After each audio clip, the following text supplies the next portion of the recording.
Halo kawan, kerabat di mana saja Anda berada. Salam sejahtera dalam kasih Tuhan Yesus Kristus. Saya Fredrik Magitan kembali lagi menjumpai Anda di ruang yang sama dalam acara Dia.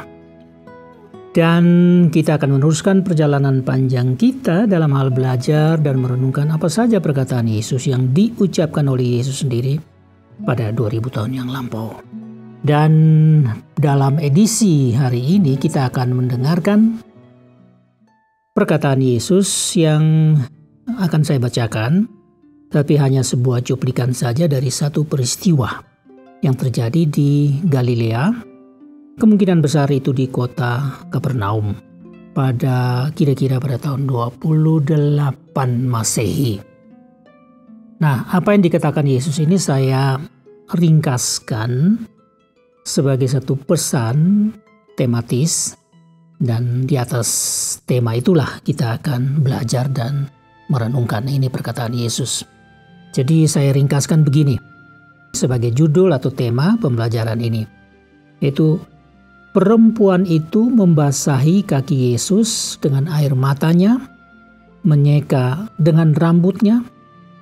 Ia mencium kaki Yesus dan meminyaki dengan minyak wangi. Nah, latar belakang cerita selengkapnya Anda bisa membaca sendiri nanti di dalam kitab Injil Lukas pasal 7 ayat 36 sampai 50. Nah, kawan, saya ulangi lagi kalimat panjang ya tematis ini. Perempuan itu membasahi kaki Yesus dengan air matanya. Menyeka dengan rambutnya, menyeka kaki Yesus. Ia mencium kaki Yesus dan meminyaki dengan minyak wangi. Nah, ceritanya begini. Seperti yang sudah saya katakan tadi, ini terjadi di kemungkinan besar di kota Kapernaum atau kota-kota lain tetap di Galilea. Dan ini merupakan di dalam tahun yang kedua dari pelayanan Yesus selama 3 tahun penuh. Nah, ceritanya bahwa ada seorang Farisi, ini Bapak Simon namanya dituliskan, dilaporkan oleh penginjil Lukas, namanya Simon, dia seorang Farisi. Ya biasanya orang-orang semacam begini, orang Farisi ini kan golongan ahli Taurat, mereka yang paling paham tentang Taurat Musa dan semua peraturan-peraturan keagamaan yang harus dijalankan oleh umat Israel, umat Yahudi yang beragama Yahudi. Dan orang-orang Farisi ini adalah ahli Taurat. Mereka juga terbanyak di antara mereka memang adalah, bahkan mungkin semuanya itu adalah guru-guru agama, atau dengan istilah yang paling dihormati pada saat itu adalah rabi. Jadi sangat disegani, sangat dihormati. Jadi biasanya mereka usianya juga tidak muda, itu sudah golongan orang tua, ya, sangat dihormati. Mereka tergolong sebagai kaum elit Yahudi pada zaman itu. Nah, salah satunya ini Simon. Kemungkinan Simon ini cukup terkenal. Jadi dia mengadakan satu perjamuan makan, ya, dan secara khusus mengundang Yesus. Dia tidak mengundang murid-murid Yesus. Dia mengundang Yesus. Artinya bahwa dia mempunyai pandangan tertentu yang mungkin spesifik tentang siapa Yesus ini. Macam-macam kemungkinan ada walaupun tidak dijelaskan oleh Lukas. Ya, pasti karena popularitas Yesus yang sudah cukup diketahui orang, ya, mulai dari selatan dan di Yerusalem sampai di Samaria sampai di bagian utara yaitu Galilea. Yesus sudah cukup terkenal karena memang Yesus sering menyembuhkan orang sakit, melepaskan orang dari cengkraman atau kerasukan setan, dan juga sering mengajar dengan perkataan-perkataan yang luar biasa indah, penuh makna, dan tidak ditemukan orang lain seperti Yesus ini. Tapi pada saat yang sama juga, umumnya para ahli Taurat ini mempunyai pandangan yang negatif terhadap Yesus. Jadi Yesus ini juga sudah merupakan satu tokoh yang diikuti oleh banyak orang walaupun dengan motivasi atau dengan konsep berpikir yang tidak selalu sama dengan yang diinginkan Yesus sebagai Mesias, Juru Selamat yang datang dari Allah untuk membebaskan Israel, membebaskan dunia dari dosa. Mereka tidak punya konsep itu, tapi mereka masih memandang Yesus dan mengikuti Yesus mungkin dengan konsep politis. Karena saat itu kan seluruh umat Israel masih berada di bawah jajahan kekaisaran Romawi. Nah, jadi ada pandangan-pandangan tertentu. Nah, motif positif atau negatif kita tidak tahu persis mengapa sampai Yesus diundang oleh Simon orang Farisi yang cukup dikenal ini. Nah, itu yang terjadi. Tapi ada satu hal yang lebih menarik perhatian kita, yaitu bahwa pada waktu perjamuan itu dijalankan, ya, Yesus datang, ada tamu-tamu yang lain juga di situ, kemungkinan besar adalah rekan-rekan orang Farisi juga atau orang-orang terhormat lainnya. Entah dengan motif apa, Yesus diundang. Ya, barangkali mereka mau bersoal jawab dengan Yesus, mau ingin dengar dari mulut Yesus sendiri tentang dirinya, siapa Yesus ini, atau untuk mau berdebat, mempercakapkan sesuatu yang bagi mereka, bagi orang-orang Farisi ini sangat penting. Ya, kemungkinan besar itu semua ada. Sehingga itu akan terjadi di dalam satu perjamuan istimewa yang diadakan oleh Bapak Simon ini. Nah, yang saya katakan tadi ada satu hal yang menarik sebelum perjamuan itu. Ini memang sudah sedang berjalan, mungkin belum sampai kepada acara-acara inti. Datanglah seorang perempuan. Seorang perempuan ini sudah terkenal dan disebut sebagai orang berdosa. Itu maksudnya adalah seorang perempuan yang dalam tanda kutip orang-orang yang tidak baik, ya. Mereka adalah orang-orang yang ya dalam tanda kutip menjual dirinya untuk mencari nafkah dan menjadi perempuan yang ya bersinah, katakanlah begitu. Jadi stigma ini yang diberikan kepada wanita ini sudah terkenal. Jadi semua orang sudah tahu inilah perempuan seperti yang dikatakan itu tadi. Jadi mereka sebut sebagai perempuan berdosa. Nah, perempuan ini datang begitu nekat.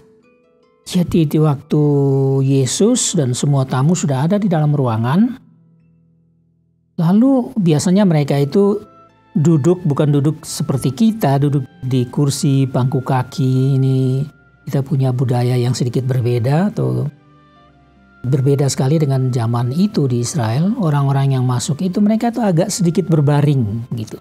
Jadi kakinya itu agak sedikit selonjor. Jadi datanglah perempuan ini dan langsung menuju Yesus. Tanpa sapaan apapun, dia datang menuju Yesus. Kok nekat sekali dia masuk di dalam rumah seorang Farisi yang bernama Simon, lalu dia langsung menuju Yesus. Tanpa izin, tanpa permisi, dia menuju Yesus. Lalu apa yang dia buat? Dia memeluk kaki Yesus, ya. Dia mencium kaki Yesus dan dia nangis terus, ya, tanpa berkata apapun. Dia nangis terus hingga kaki Yesus itu dibasahi oleh air matanya itu. Kemudian rambutnya yang panjang, yang indah itu dia pakai untuk menyeka, lap air mata yang sudah tertumpah di atas kaki Yesus. Setelah dia seka, dia bawa juga satu buli-buli minyak wangi, lalu dia menuangkan minyak wangi itu. Sehingga semerbaklah bau minyak wangi di seluruh ruangan perjamuan dari Bapak Simon orang Farisi ini. Nah, ini kan sesuatu yang sangat aneh.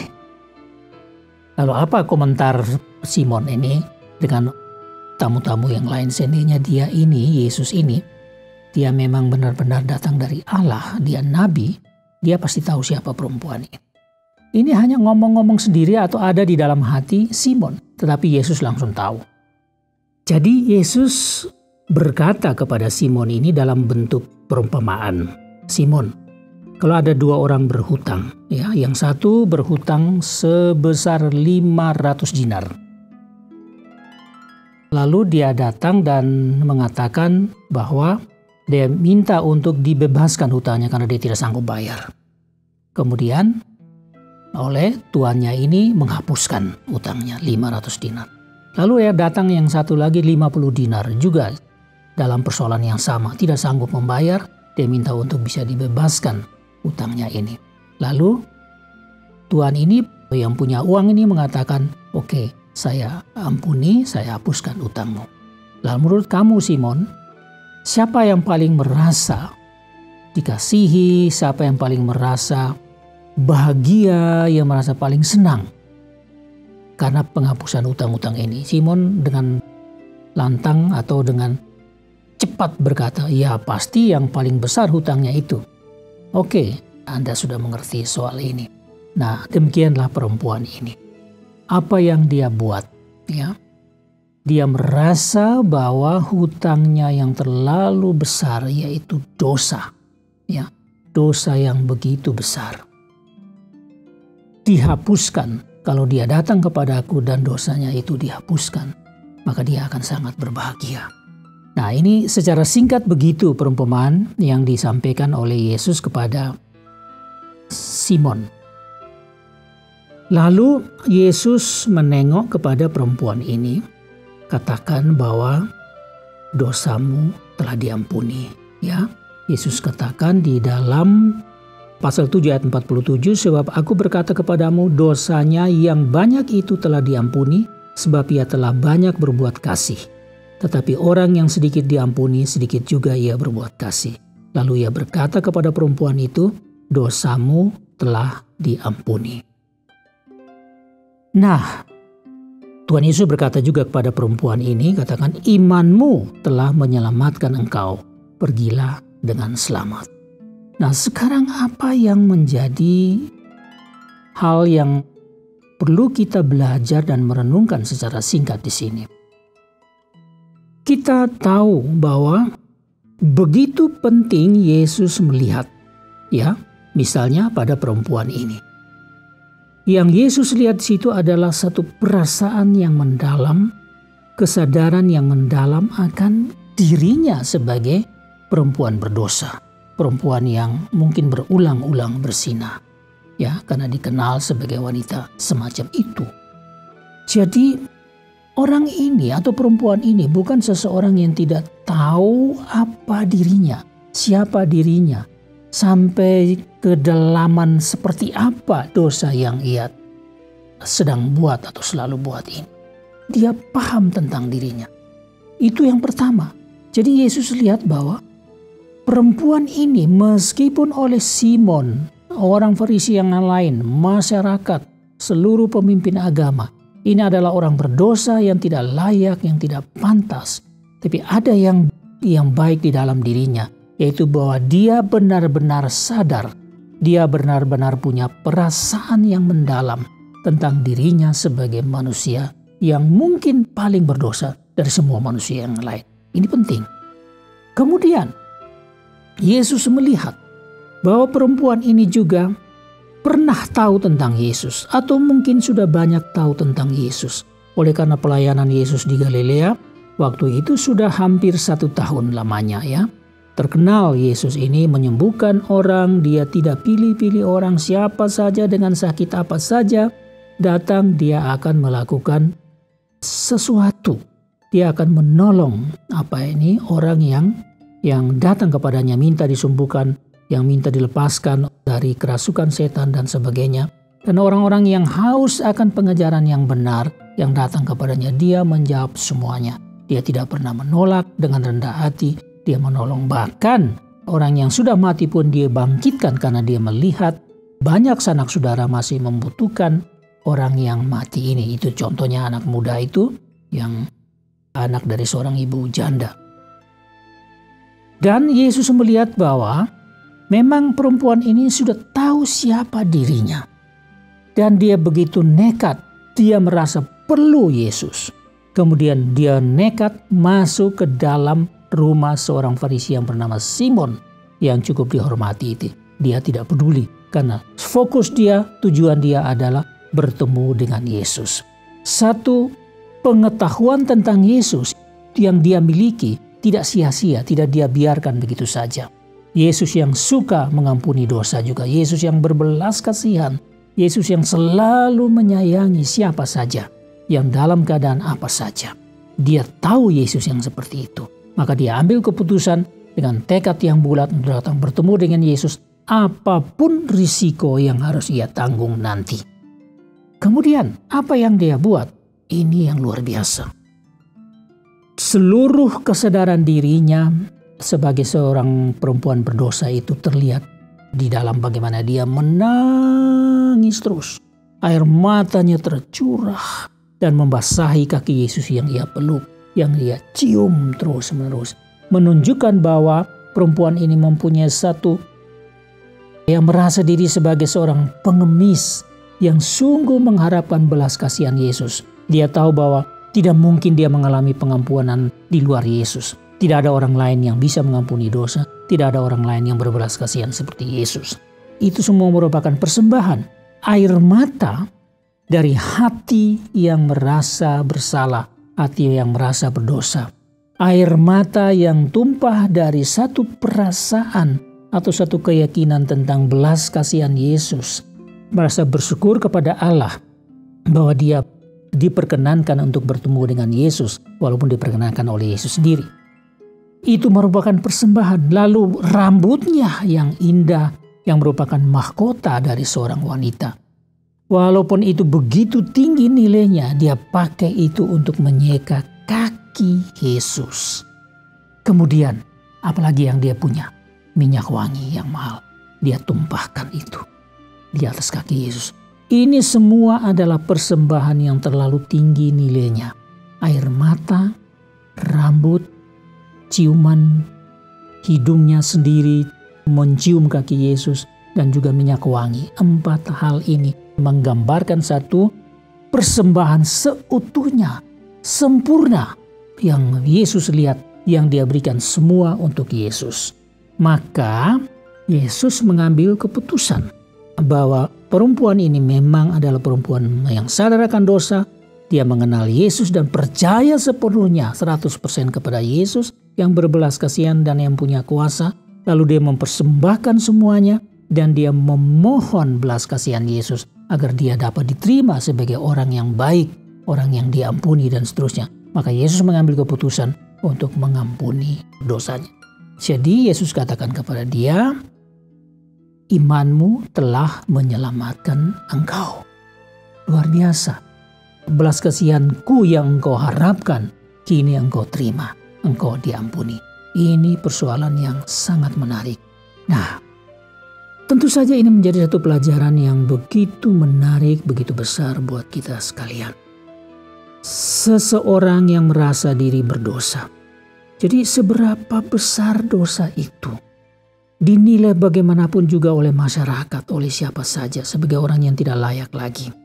Semua itu bukan tidak punya tempat di dalam perhatian Yesus. Asal saja datang sadar akan segala sesuatu, sadar akan segala kelemahan, dosa, sadar akan ketidakmampuan, sadar akan keinginan untuk mendapatkan belas kasihan Yesus, sadar akan adanya kuasa Yesus, adanya belas kasihan Yesus. Kesadaran semua ini, dengan berdasarkan kesadaran semua ini lalu ia datang kepada Yesus, maka Yesus tidak akan menolak.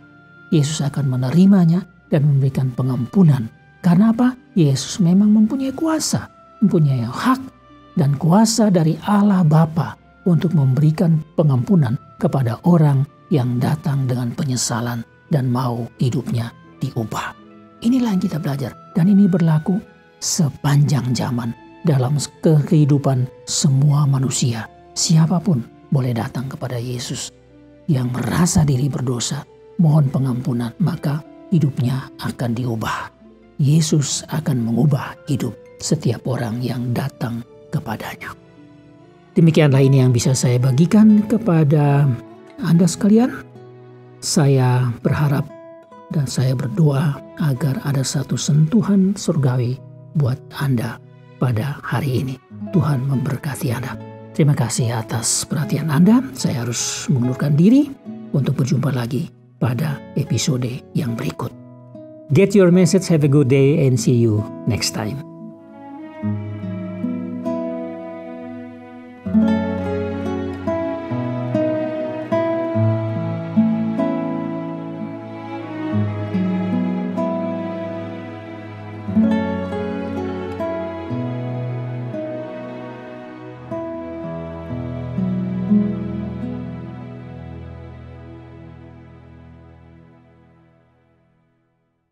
Terima kasih Anda sudah mengikuti program kami. Jika Anda diberkati, jangan lupa like, komen, dan share supaya Anda tidak ketinggalan setiap program terbaru kami.